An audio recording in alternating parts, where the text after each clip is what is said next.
再来看国际新闻，讲到这香港一传媒集团的创办人黎智英等9个人，含正苹果日报3间公司进行互判罪，讲犯国安法罪名来成立。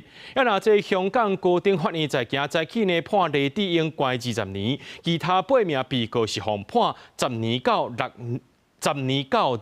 年3个月不定。伫知影黎智英被判20年的重刑。 伊的看手李文琴加香港应替司机主教陈立军正低调的离开，香港高等法院外口等正久的支持者正失望。當然有聽到有啲朋友喊啊嗰啲咁嘅事，大家都係失望嘅。我好希望佢可以申請保外就醫，因為咁樣坐一日都係冤枉嘅。 這件案件是香港國安法實施了第一件涉及高級外國勢力的案件，由高院3位國安法指定的法官審理。黎智英去年12月15被判違反2項串謀高級外國或者是境外勢力危害國家安全罪，抑有1項串謀發布煽動刊物罪成立。隨到宣判刑期，法官裁定黎智英是各項串謀的主腦加推動者，提懸伊的量刑起點。 另外，考慮伊已經78歲，健康狀況即款原因，上命裁定總刑期20年。香港警務處國安處總警司李桂華講量刑適當，不過國際保護記者團體是替黎智英發出無公平嘅聲音。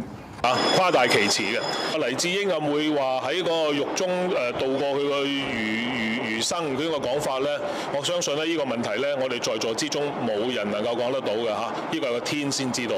但係我想講一樣嘢，佢所獲得嘅刑期係佢十分應得嘅。The Chinese authorities, the Hong Kong authorities wanted to make an example of Jimmy Lai, not just to silence and shutter Apple Daily, but to effectively send out a warning to anyone who wants to report freely in Hong Kong that this is the kind of punishment that they will face. 共案的另外8位被告，包括6位前一傳媒加蘋果日報相關人士，一個國際遊說組織電工團體成員，分別判10年到6年3個月。蘋果日報相關3間公司攏判罰304,500港元，合起來是台幣1200華萬。香港不有過媒體800款的年代，蘋果日報加創辦人黎智英是核心人物。